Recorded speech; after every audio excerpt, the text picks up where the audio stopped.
Good evening, you're watching News Today at 9 p.m. I'm Preeti, Choudhry. Our top talking point this evening. It's been a fiery start to the budget session. Prime Minister Modi's foreign hand jibe at the opposition. What really did he mean?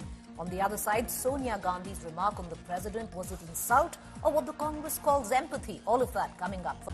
Our top story, the fiery start to the budget session of Parliament. First, Prime Minister Modi claimed foreign hand in Parliament disruptions. Then a remark, two separate incidents. Then a remark made by Sonia Gandhi on President Murmu's speech triggered a storm. Here's what exactly happened.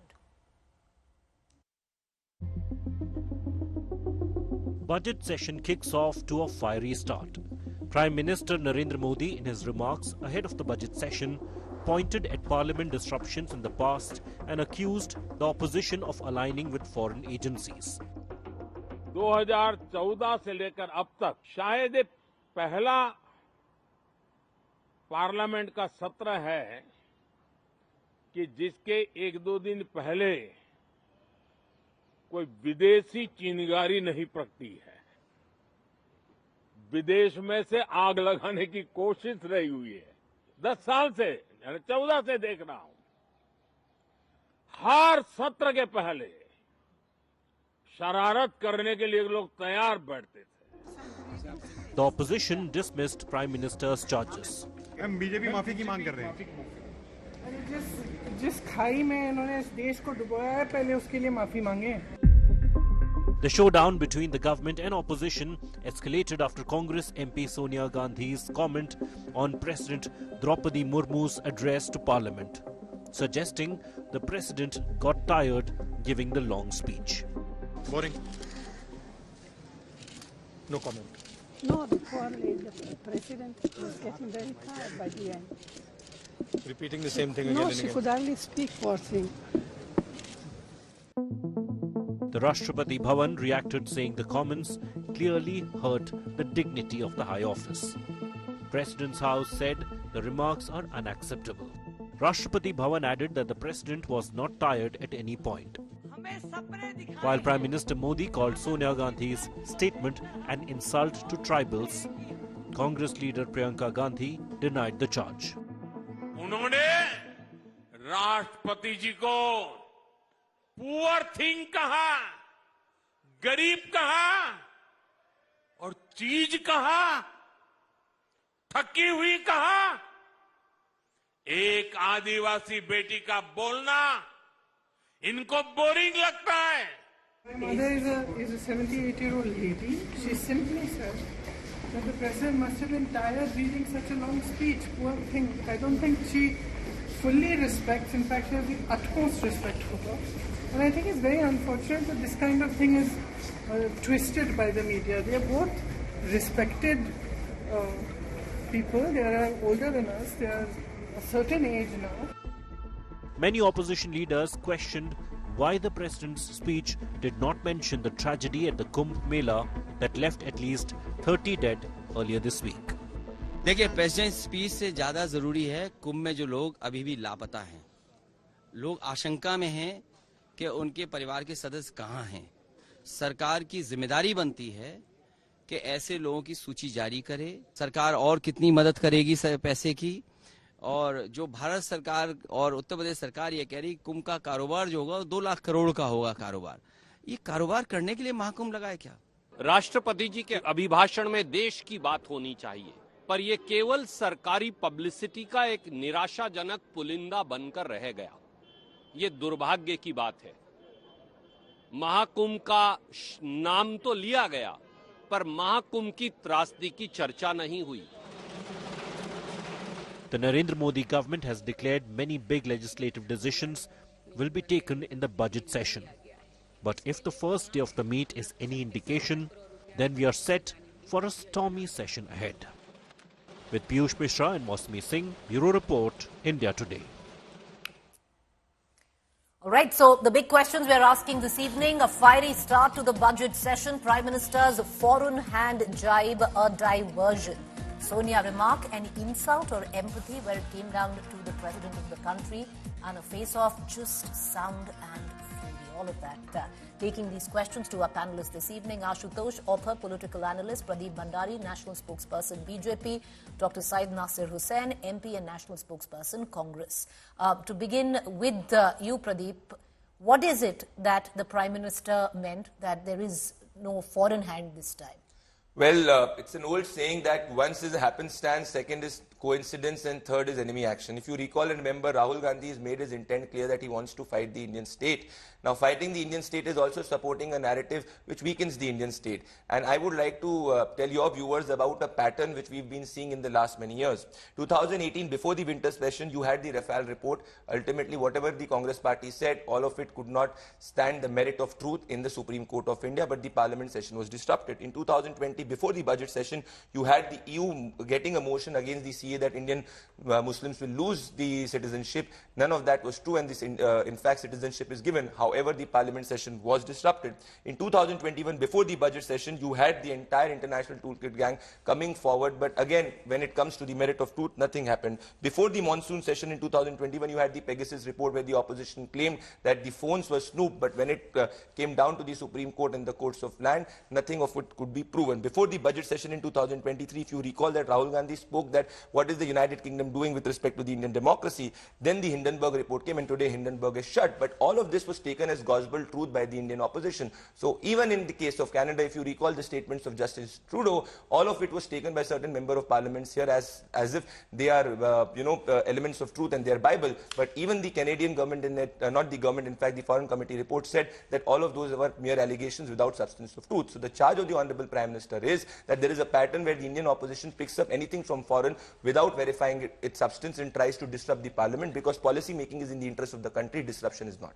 Dr. Syed Nasir Hussain is also with us. He's an MP, national spokesperson of the Congress. Dr. Hussain, a direct jibe at the Congress at the behest of an alleged toolkit, which, as per the BJP, the Congress uses right before the budget session. This time, it's not being used, as per the Prime Minister.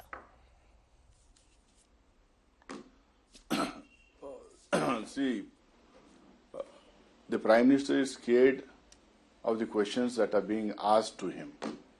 In the last 10 years, he had not answered any question that was posed to him in the Parliament or outside the Parliament. All the issues that were raised were all brushed aside, whether it is Pegasus, whether it is electoral bonds, whether it is Hindenburg report, whether it is the FIR against one company and its owner in US. There's so many issues came up. And all these issues, there were no inquiries, there were no joint parliamentary committees as demanded by the opposition, and only to say that they were coinciding with the parliament session and so on and so forth will not work. Because in India, we have in India every quarterly there will be a parliament session. So do you think that if something comes up between one session and the another session, the parliament members are not entitled to take up those issues, or they are not entitled to ask questions on those issues? It is only lowering the dignity of the parliamentarians and the parliament. They are the saying, meaning to say that the parliament members are acting on behalf of the foreign agency or on behalf of those people those are inimical to the interests of India. So this is only trying to defame, discredit and lowering the dignity of parliamentarians and parliament in India. The Prime Minister shouldn't have stooped to this level before the start of the budget session. He was just trying to provoke that these issues are not taken up.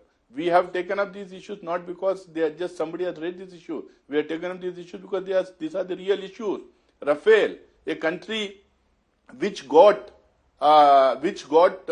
benefited from the deal, is conducting an inquiry. A country which lost money in a deal is not conducting an inquiry.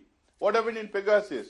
Everywhere the news was there, but they don't want to say. What happened in Chinese incursions that are taking place in the country? There were graphic reports, there were Google reports, there were satellite reports, everything, everywhere was there. From somewhere something will come up and the people has to raise it. Now, the Prime Minister, Foreign Affairs Minister and the Defence Minister had told, not outside the Parliament, inside the Parliament, that they had said there's nothing has happened on the borders of India and China. Okay. But now, just after the last session, Then the foreign affairs minister says that we are disengaging. If there was no engagement, why are you disengaging?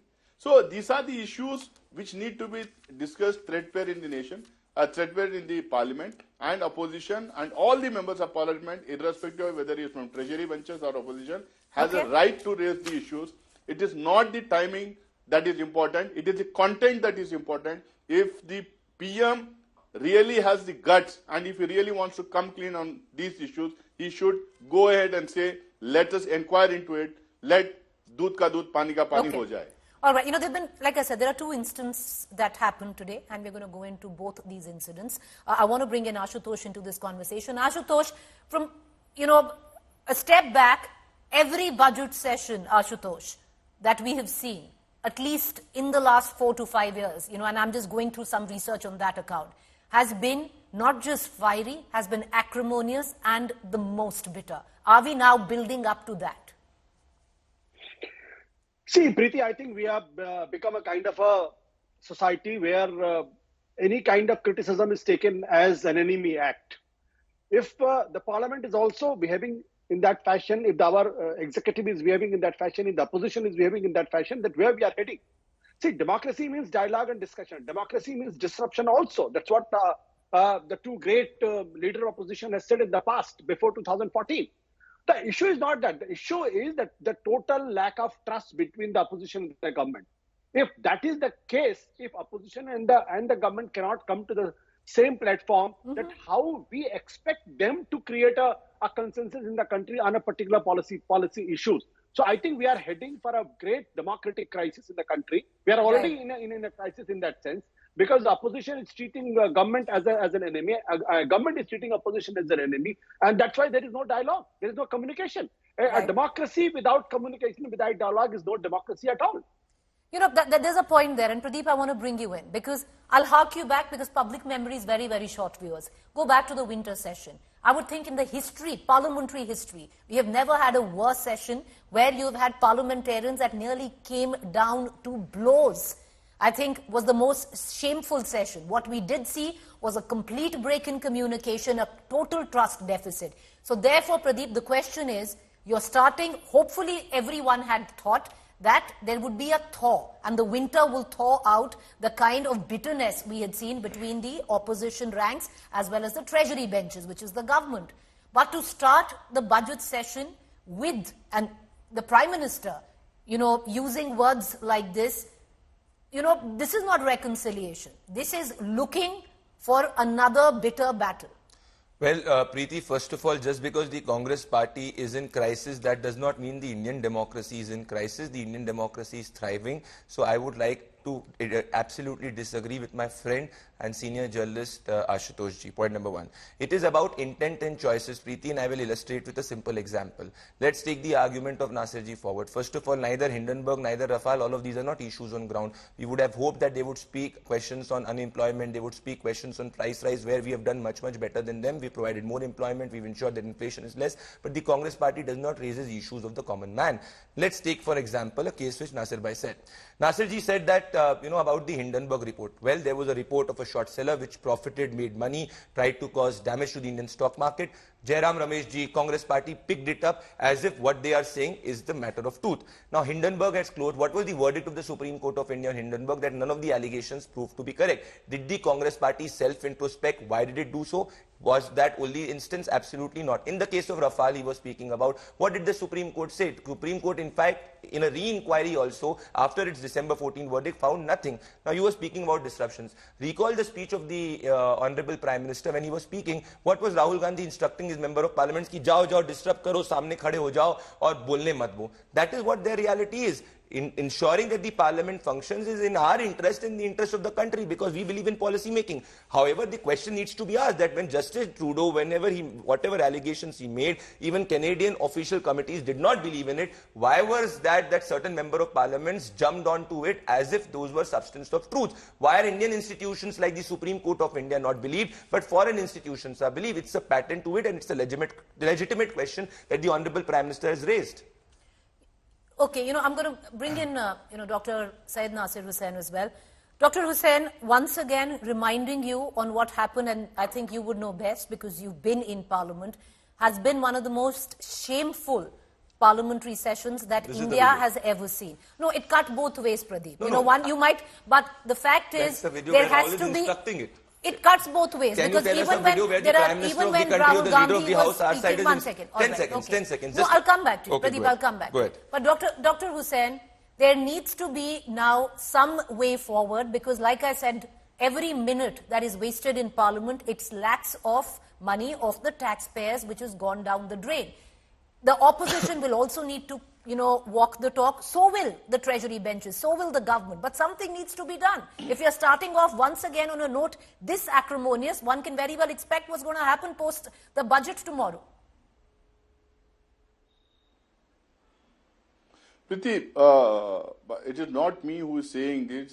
This has been said by n number of BJP leaders in the past, especially late Sushma Swaraj and late Arun Jaitley. They said that it is the duty, it is the responsibility of the government to see that the parliament functions. Point number one. Point number two. For the first time in the last session, I think very, very few times in the parliamentary history in India, we have seen the treasury benches shouting slogans, disrupting, and not allowing the parliament to function. If you want, you can check up the records of BAC, Business Advisory Committee of both the houses in Lok Sabha and Rajya Sabha. You can check up with what both our leaders in Lok Sabha and Rajya Sabha said, and what we all said. We said that we want discussion. We want discussion. We don't want disruptions. We are not disrupting. Why are you disrupting? There were backroom negotiations. We met the chairman of Rajya Sabha, Speaker of Lok Sabha. We said that we want discussion. We gave it in writing that we want discussion on these issues. But the entire session was washed out because the treasury benches were shouting slogans, were disrupting, were not allowing us to speak, not allowing the leaders of opposition, leaders of different political parties to speak. And now, it is not the opposition who has started. We want a good session, we want a good budget session, we want to raise the issues of the people. I think one of my co-panelists was saying that Rafale doesn't resonate in the ground, and Pegasus doesn't resonate in the ground, and Adani doesn't. So that doesn't mean if it's not resonating in the ground, if people don't understand Pegasus, Rafale and Adani's issues, we shouldn't be raising this. If there is high-level corruption, when the country is being sold out to people, to some crony capitalists who are friends of Mr. Modi, so if you don't raise those issues, then what are we for there in the parliament? All right. If technical issues like Pegasus or not, it is contains the freedom of speech. Dr. Hussain, I think one thing we can safely... Speak. You allowed others to speak, allow me to speak. Sir, make your point. Just let me finish. Let me finish, ma'am. Let me finish. So these issues need to be raised. We are raising that in the parliament. At the same time, who is raising unemployment issue in the parliament? Who is raising poverty issue in the parliament? Who is raising taxation issue in the parliament? Who is raising social security net issues in the parliament? These are the issues on which we have time and again asked discussions by quoting the relevant rules in both the houses. Okay. We asked for discussion. Nobody wants to discuss it. They want to bulldoze bills. Okay, Dr. Hussain pass the bills in the and Pradeep in the studio with me. One thing we can safely say, one thing we can really safely say right now, and sadly, as unfortunate as it is, with how we saw the winter session unfold, nothing has quite changed. The winter hasn't thawed the acrimony between the government and the opposition. We are going to witness probably more. I just want to switch our debates right now because there were two instances. 10 seconds if you allow me. 10 seconds. Just because the Congress party is corrupt, that does not mean that everybody else is corrupt. What was the Supreme Court verdict in Rafale and Pegasus? If Nasir Bhai can tell them, my issue is exactly this. He raised certain issues. The Supreme Court absolutely said they were false. Still, he is not able to believe the Indian courts, but he is still quoting a foreign agency. Allow him now to answer, sir. Yes, 10 seconds and I'll switch the debate. Dr. Hussain, you'd want to come and take that question by your co-panelists? See, my whole point is the members in both the houses of the parliament, all the opposition parties wanted JPC to conduct inquiry in these issues. This was not acceded to, number one. Number two, these Sir, what was the Supreme Court verdict? Okay, 1 second, please allow. Okay. Allow me to speak. One by one. I asked a specific question to 1 second. Okay, Dr. Hussain, make your point. Pegasus. Allow Dr. Hussain to make his point. Sir, make your point. Go ahead. See, and what did the Supreme Court say on in which context and what issue and who had filed it? Come on. We had not gone to the court. We said that we want to deal it in Parliament. We said that we want a He's not believing the courts. Why you know what I'm going to do is I'm going to one second. I'm going to. It's not about. No. Why do you see? Okay, one second. You can't talk over each other, please. And this is not the way I conducted it. One second. What I'm going to do is I'm going to now switch debates. We're going to go to the second part of our debate because, like I pointed out, there were two instances that took place today. And Ashutosh, I want to bring you in on that. There was a sense right now, and that is cutting in, suggesting that the language used by Ms. Sonia Gandhi, where she called, or in a matter of figure of speech, said poor thing to the speech made by the president, was an insult. The Congress says that this was empathy. Preeti, are we serious? No, it's become a political point, Ashutosh. No. Not because some political party wants to give a spin to a kind of a language. Do you really think that this is an insult? This phrase is disgusting, is insulting, is intimidating? I don't think so. If that has become the level of our debate in this country, then only I'm really dreading today. So these are the phrases which are used on a daily basis. Today there are much serious things which has to be debated, and I agree with a few of the opposition leaders' stand that why we can't discuss Kumbh. So many people have died. What happened? Why the VIPs were in queue? And when the Aam Aadmi ward was dying. So these are the issues which we should be discussing today. Economic survey has accepted that Indian economy is in crisis. Okay. Right. And the dream which we were shown that Indian economy will grow at the rate of 8%. Today, the economic survey accepts and admits that it can't go. Okay. It can't.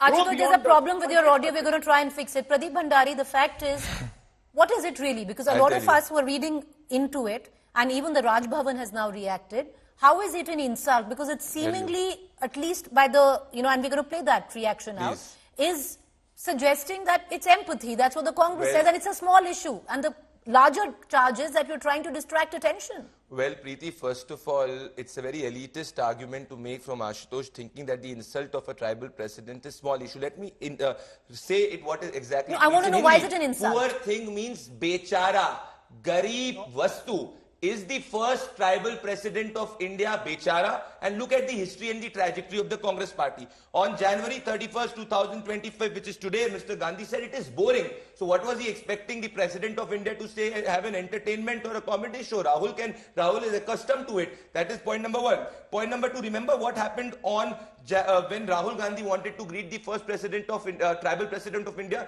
Rahul Gandhi even did not greet her. That is point number two. So if speaking about the marginalized and the tribals is, non-issue, that exactly tells you the mindset of the Congress party. And Ashutosh, let's say another instance. On January 2022, beg your pardon, July 13, 2022, Ajay Rai called her representative of evil philosophy of India. Are you telling the president of India was called evil? Now she's called a poor thing, she's called boring, just because she's a self-made woman coming from the tribal community? This is what insults Who called her boring? Rahul Gandhi called the speech was boring? What do you mean? What was he expecting an entertaining show? No. Please one translate second. What does allow me to bring in Dr. Let's get an opinion from the Congress. Dr. Hussain, I'd like to bring in Dr. Hussain, Ashutosh, and I'll come back to you. Allow me to bring in Dr. Hussain into this. Dr. Hussain, the charge is maybe there was no intent that Sonia Gandhi meant to, what the BJP alleges, insult the president, but the charge is it's a constitutional post and one must honor and respect it. Who has not honored so far? Who has not honored President Murmu? It is the BJP who has not honored President Murmu. BJP didn't invite President Murmu to invite the new parliament building. They didn't invite her to new Ram temple in Ayodhya. They didn't invite former Dalit President Mr. Kovind to lay the foundation for the new building of the parliament. And Mr. Amit Shah disrespects and insults Ambedkar in the house. And these are the people who are giving us lessons in whom to be respected and whom not to be respected. What did Mr. Sonia Gandhi say? She just said, poor thing, she felt tired. It was long. It was such a long speech. What is wrong in that? Or poor thing का मतलब Prime Minister of the country is saying poor का मतलब गरीब. अरे if you can't understand English, don't try to give a twist to it. गरीब thing. अरे poor thing का मतलब ये है, poor thing का मतलब इनको समझ में नहीं आता. And they are saying boring to entertainment. अरे if everyone knows why they were saying it is not the speech written by the President of India. It is speech sent to her by the cabinet, approved and sent to her by the cabinet, by the union government. So the swipe was not against the president, but against the union cabinet and the Modi. All right, 10 seconds, Ashutosh. I need to close the show. So if 10 they seconds. don't understand that, and if they want to make an issue out of it, we can only laugh at them. All right, diverting attention is the charge by the Congress. Ashutosh, 10 seconds, sir. I need to close the bulletin. Go ahead. Preeti, I'm glad that the BJP spokesperson think that I'm very elitist. All my life, I did journalism in Hindi. My English is very poor. I know this, but I can understand that in the context the language was used is really something which we should be feel that what country we have become. We can't even understand a phrase which is so commonly used in our language. And if somebody is trying to give a spin to this, God only can save us. Okay, Pradeep, the question is, I'll tell you, the question is that it's not that she's trying to insult. It's not that the BJP doesn't understand that she wasn't insulting. The charge is that you're trying to spin it politically. You're diverting attention on the number of deaths of Kumbh. You're trying to shroud questions that need to be raised on that. Well, Preeti, the official statement of Rashtrapati Bhavan completely fact-checks Sonia Gandhi. Now, when the President of India feels insulted, do you not believe that it is the responsibility of Sonia Gandhi and Rahul Gandhi to apologize? But they will not do so because for 50 years they did not create the tribal ministry. They hate speaking about the marginalized. That is why they are laughing at it. And अगर अंग्रेजी किसी को नहीं आती, इसका ये मतलब नहीं है कि उसका इंटेलिजेंस लेवल नीचे है, नासिर भाई.